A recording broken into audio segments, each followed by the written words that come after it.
Many patients get very confused when they start IVF treatment.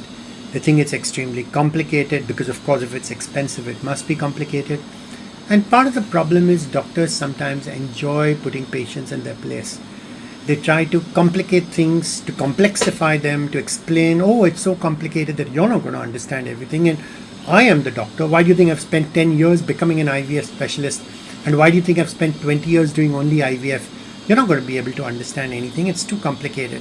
And you can't trust Dr. Google. It'll just misguide you and mislead you. And in fact, these doctors don't want patients to get information for themselves. They just want a passive, compliant patient who will do everything the doctor tells them to do and not ask any questions. हाँ doctor आप भगवान हो, आप माई बाप हो, आप जो बोलेंगे हम करेंगे. Just give me a baby. And obviously doctors love that because, that way you can just keep on treating patient after patient and keep on earning money without ever worrying about whether the patient understands anything or whether the patient is at all capable of figuring out why the cycle failed. And this is actually the biggest problem. If IVF had a 100% success rate, wouldn't be a problem at all. You would never need to talk to patients. You'd say, sure, come to me, pay the money, and I'll give you your baby. IVF treatment, unfortunately, doesn't have a 100% success rate. But the problem is that when IVF clinics are trying to sell patients, and they're literally doing that when you go for your first consultation, they're trying to convince you that, hey, come to us for your treatment. We're the best IVF clinic in the world. That time they gloss over all these technical details. They don't bother to take time to explain to patients. They give them very unrealistic expectations. They quote all kinds of success rates. Oh, our success rate is 80%, 90%, whatever, ridiculous number. Patients don't dare ask questions. There's no validation. There's no certification. There's no way of finding out whether the doctor is just pulling a number out of his hat just to impress you or whether he's telling the truth. And much more importantly, these doctors aren't accountable or answerable because if the cycle fails, then they magically disappear. And you're just not going to be able to talk to the doctor anymore because now he wants to treat the next patient, the next bakra. He's not interested in you anymore because you've already paid the money. So he wants to move on.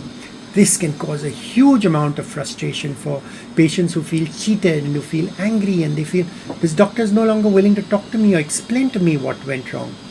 You don't want to find yourself in that situation because not only have you wasted all your time, your money, your energy, this causes a lot of heartburn because you feel that you've been cheated and you've been let down. Don't let that happen to you. And the best way you can prevent that from happening is by arming yourself with what I call information therapy. Honestly, the best patient is a well-informed one, someone who has realistic expectations, someone who understands what's in the doctor's hands and what's not in the doctor's hands. If everything was in the doctor's hands, we'd have a 100% IVF success rate. I wouldn't ever need to talk to patients. We haven't got to that stage yet. And that's why you need to do your homework and make sure that what your doctor is telling you fits with the reality, with the truth. Is he just quoting any kind of rubbish, trying to take advantage of your vulnerability and your ignorance? Is he trying to take you for a ride? That should be a red flag. Any doctor who lies is a bad doctor. I mean, there's just no two ways about that. And it may not be a deliberate outlie, but it may be all kinds of padding and false promises and all kinds of rubbish. So be careful.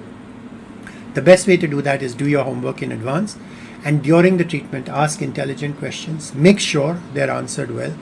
And the single most important thing an IVF clinic can do is provide embryos for you. And that's why good IVF clinics always give you photos of your embryos routinely so you can judge the quality for yourself. You don't need to be an embryologist to judge embryo quality because the photo is there. You can easily do a Google image search and check whether your embryo quality was good or bad or whether the doctor is just talking rubbish. You need transparency and openness, and good doctors are proud about this.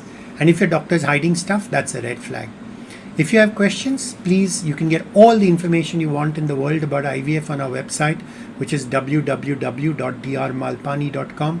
This is information I have personally authored, so I can vouch for its authenticity, accuracy, reliability. It's easy to understand because we've written it for patients.